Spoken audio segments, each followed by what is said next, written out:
बिस्मिल्लाहिर्रहमानिर्रहीम। भाई सारे दोस्तों मेरी अस्सलाम वालेकुम। खुशी बोला ए मैं एक मौजूदा जी मर्द चलती है ना भाई, इन्नी कु है कि समझ लो कि एक 100 बंदे चों 80 चल रही है। इस टाइम वो चल रही है रात को एलर्जी, खारिश और दाने होने। ये वास्ते किसी मैडिसन की जरूरत नहीं, अल्लाह के हुक्म नाल ये इंज ही कि जिवें जादू दवाई है। यह बूटी है, यदा नाम है गोरखपान। नैट तो भी कढ़ सकते हो गोरखपान। पंसारी को लवो, इन्नी को लैनी है। ये मिसाल के तौर पर इनू मलना है, मल के ते गर्म पानी का एक गिलास करना, पहलों उन्होंने थले ला के वो गिलास के विच मल के रात को पा देनी, पा के ते सुबह पानी गुलाबी कलर का पानी हो जाएगा। वो पानी गुलाबी कलर का जोड़ा होए उन्होंने खाली पेट पुन के पी लेना। हर बंदा बच्चों को पियाओ, बच्चों को मकदार जी अद्धा कप दो तो जोड़ा सियाना पूरा गिलास पीए। ये जनाबे जी 8 दिनों तो वध, 8 दिन तो ज़्यादा नहीं पीनी।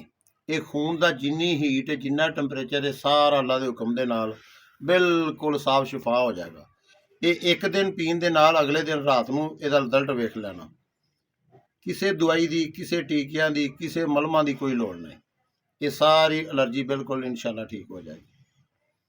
यह मेरे वालों जनाबे वाली गिफ्ट है सारी अल्लाह की मखलूक वास्ते। यह गोरखपान इसका नाम है। ये ध्यान नाल तुसीं नैट तो कढ़ के भी वेख लो, पंसारी को जाओगे उहदे कोलों लै आओ। ये 30 रुपए की 100 ग्राम मिलती है। ठीक है, एक 100 रुपए के नाल सारे जियां का इलाज हो जाता है।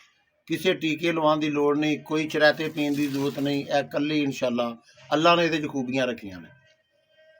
तो मैं इंशाल्लाह ताला अगों जी अगली वीडियो होगी तो इंशाल्लाह बच्चों के बारे दसांगे कि बच्चों को जोड़ा मसला, छोटिया बच्चों को जी कब्ज है, रोंदे ने, पोटी नहीं आती, उन्होंने वास्ते इंशाल्लाह तुहानूं पैकेज देंगे। अल्लाह ताला तुहानूं सारिਆਂ ਨੂੰ सेहत वाली लंबी जिंदगी दै।